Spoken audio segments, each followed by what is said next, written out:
Ito, X-ray. Saan kayo galing? Sa, Juan, sa, ano? Hospital? Sa center.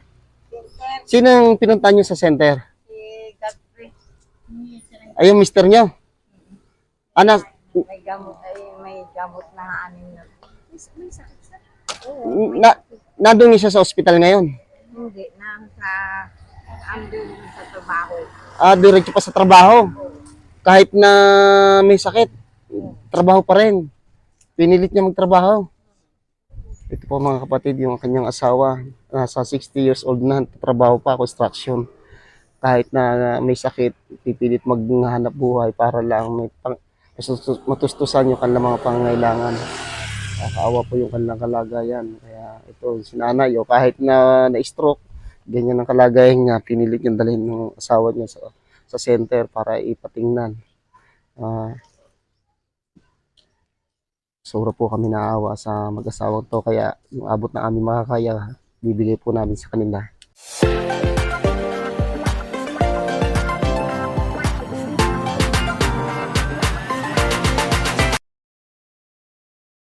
Ano po nga pala yung pangalan ninyo? Lourdes Kayo po nga? Okay.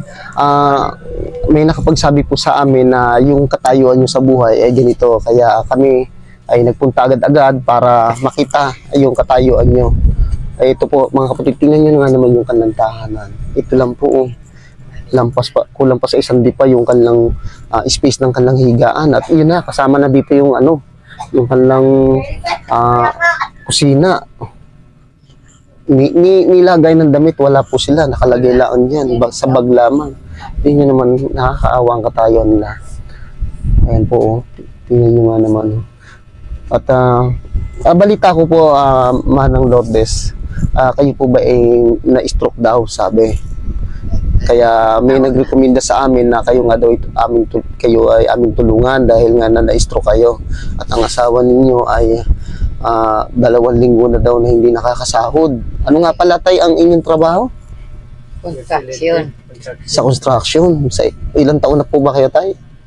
59. Ngayong 1965. 59. 1965. Yung nga, ibig sabihin 59 na kayo ngayon. Ngayon. Magsi-60. Nagagawa pa niya magtrabaho dahil kailangan magtrabaho dahil walang aasahan, no? Tapos na-stroke pa si nanay. Ay ngayon po, saan naman kayo nakakuha ng pagkangailangan dahil 2 linggo na kamo kayong hindi nakakasahod? Nahingi sa Na-diskarte, hinang tulong sa mga kapitbahay, sa mga meron. Paano kung yung wala din yung nahingian nyo, paano po yun? Nagtitiis na lang po kayo ng gutom.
So mga kapatid, papunta na kami sa kung saan lugar na aming tutulungan.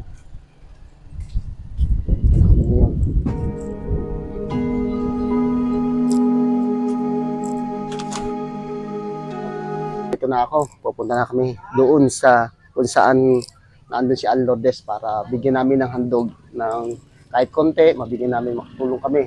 Kaya ang pangangailangan nila. Kaya let's go, tayo na.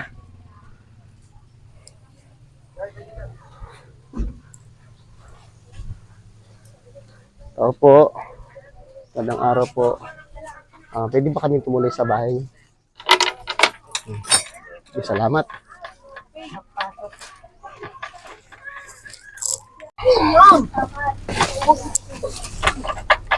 Tao po. Pasok na kami. Tayo, let's go.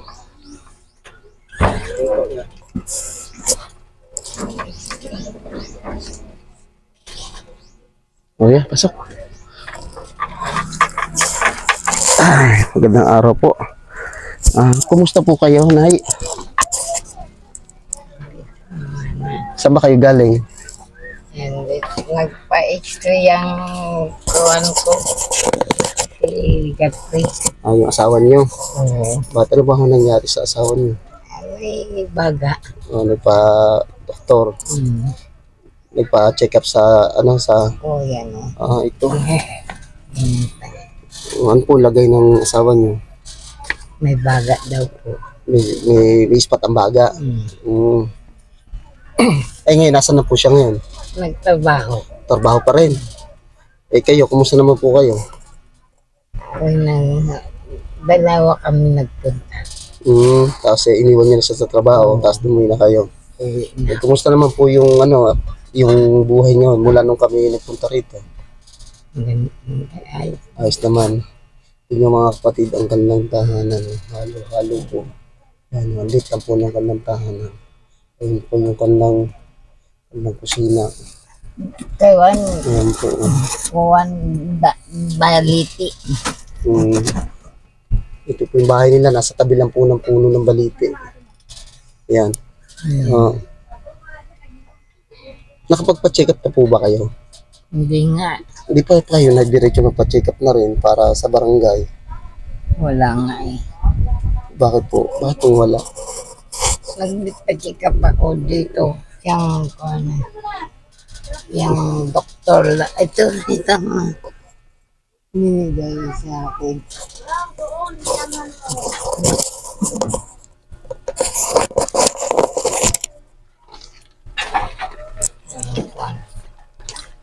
Binigyan na kayo ng reseta? Oo, reseta. Ayos na yung kwa. Palpak naman. Hindi naman na kwa na eh. Wala. Ito ang reseta. Ito reseta binigay sa inyo. Ito yung gamot binigay galing center. Ito lang ba? Ilang pirasong gamot ang binigay sa inyo? Ilang klase? May reseta. Dito lang. Ito pareho to eh. Tatlong piraso, tatlong klase. Tatlong klase. Para sa to sa Ito ang reseta. Oo. Ito sa high blood. Ayan. Tapos ito Bigay sa akin. ito nabili niyo na ba ito? Hindi pa. Kailan pa po ito? August Yung pa. Nung nakaraan pa ay hindi ho tayo pwedeng magbili agad-agad nito. Kailangan may bago Yan po. Yan ang reseta. Yan. Ito reseta, ito yung gamot. Oo. Ngayon, ito po yung nung 2000 nung August pa to, nung nakaraan taon pa ito. Hindi ho natin di tayo nakakasiguro kung okay pa itong gamot na nireseta sa inyo. Kailangan may bago po kayong reseta galing sa doktor para matingnan ho kayo. Ngayon kung Walang doktor dyan. ngayon Lunes, Oo. si Gigi diyan sa barangay. Kailangan nyo magpatingin para mabigyan kayo ng reseta at matulungan namin kayo para mabigyan kayo ng gamot. Sikapin nyo hindi ho tayo pwedeng magbili agad ng gamot ng kasi ito nakaraan taon pa to. Ito yung nakalagay lang dito kung hanggang kailan nyo iinumin. May UTI pa pala kayo, no? Ayan, no? May UTI pa kayo. Bigay sa akin. Yan. Ayan ang one.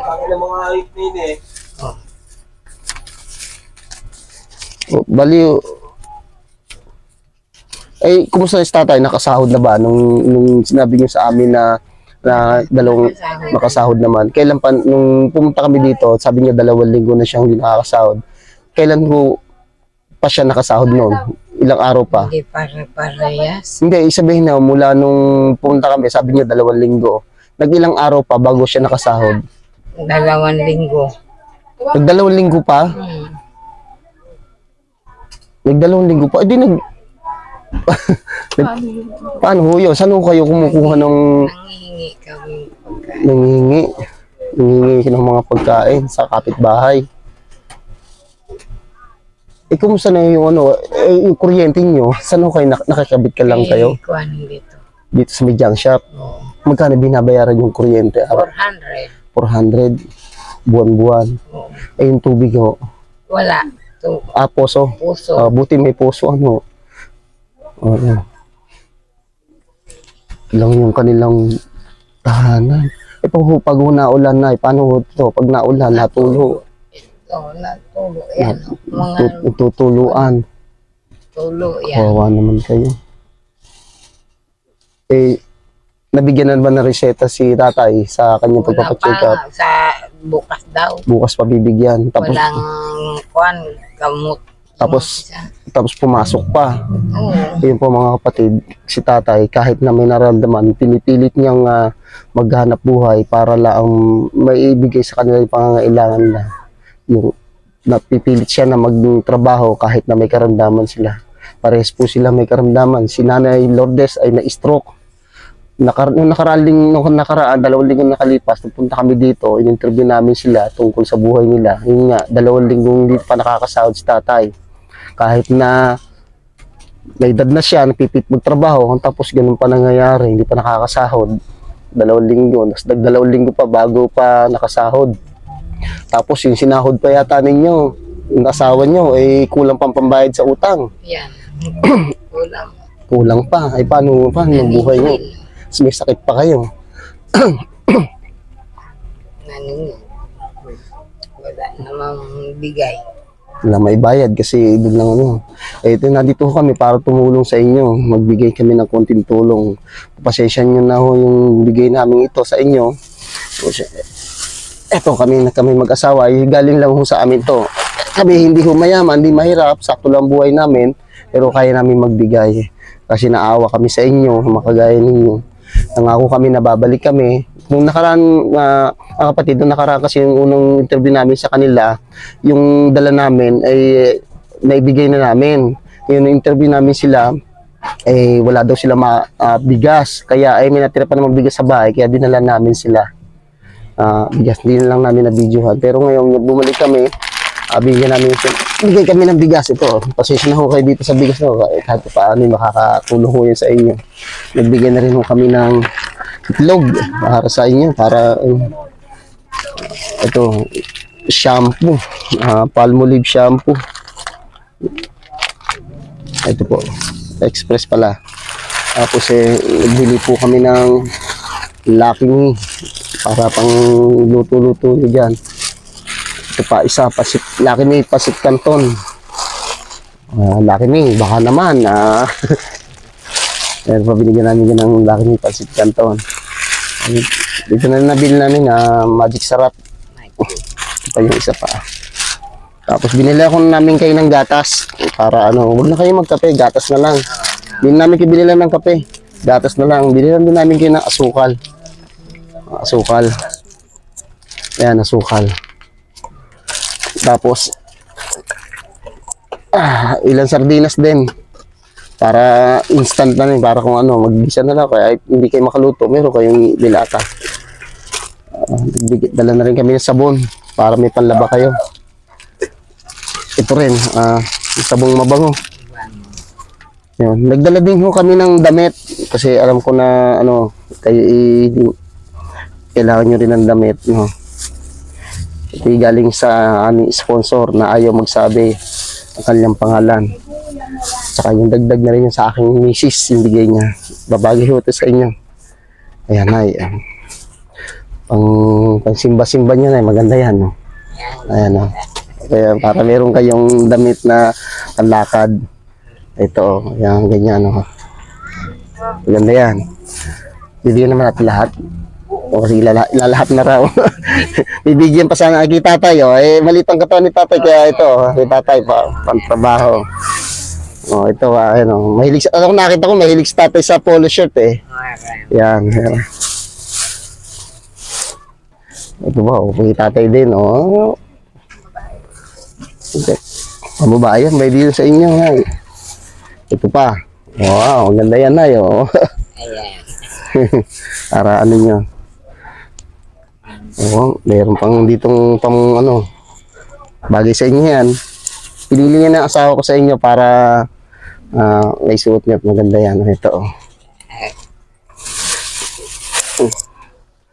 Ito po, baka gusto nito yan. Panlakad yan. Puro panlakad naman yan. Ginala namin yan sa inyo. Pero halos kalimitan, puro pambata yata ito. O sige, baka may mapagbigyan kayo yan. Napahalo yata. Ito pa, oh.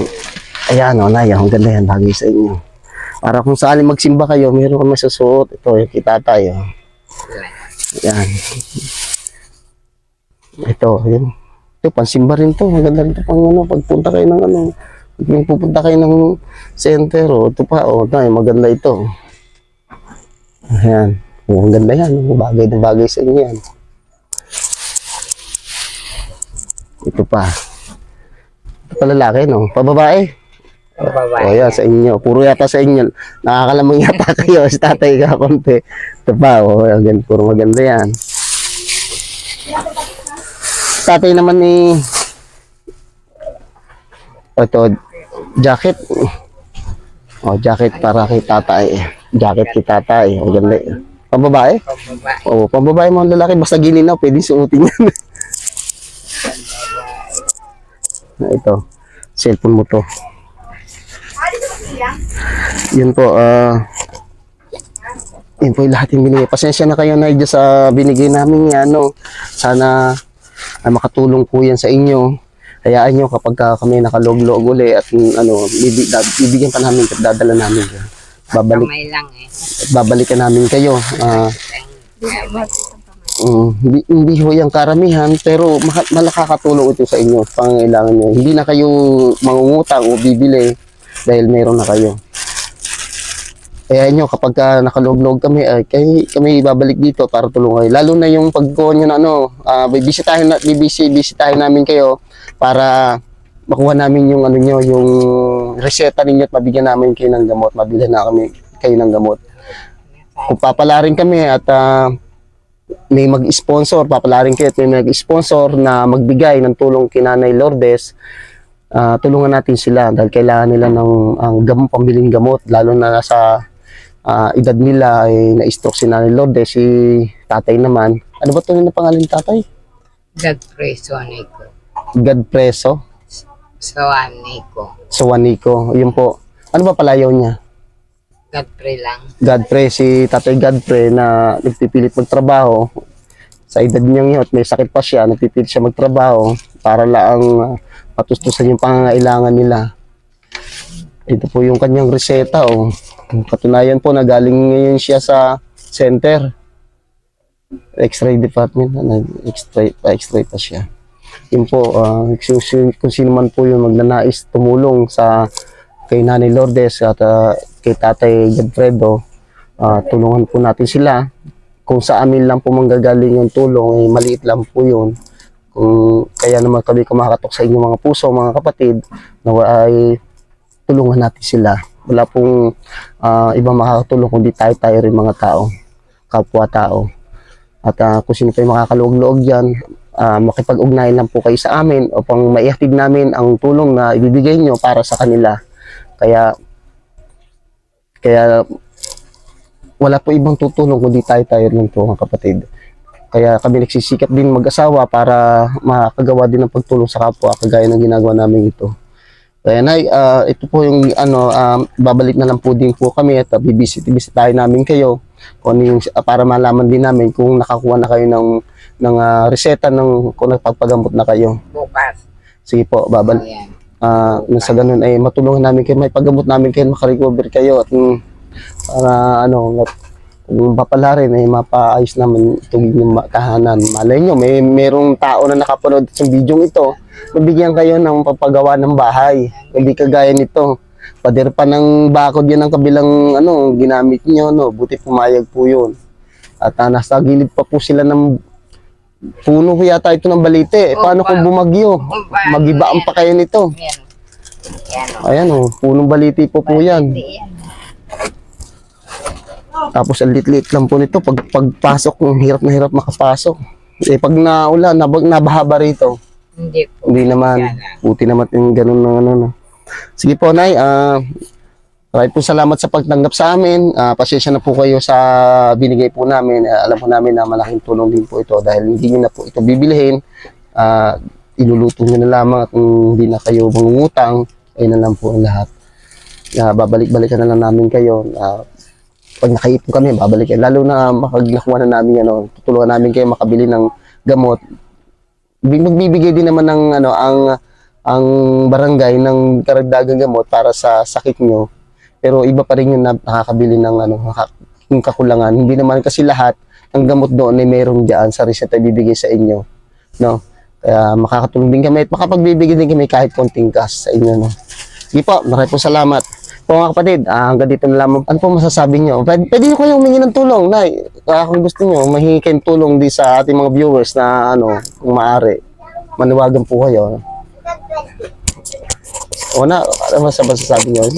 Maniwagan po kayo. Sabihin nyo na hihingi ng tulong sa kanila. Sana hindi ako makasabita. Hindi na po siya makasalita na maayos. Sige po, kami na lang pong sasabi sa kanila na alam namin na marami diyang mga tao na ginto ang puso at bukal ang kalooban para tumulong sa kapwa.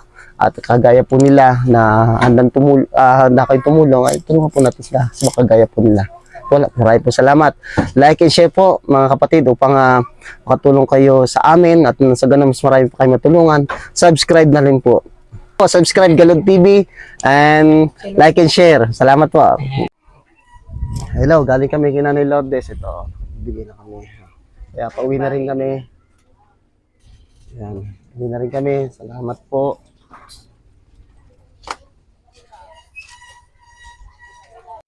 Ipasok mo yung Hello mga kapatid, ito po si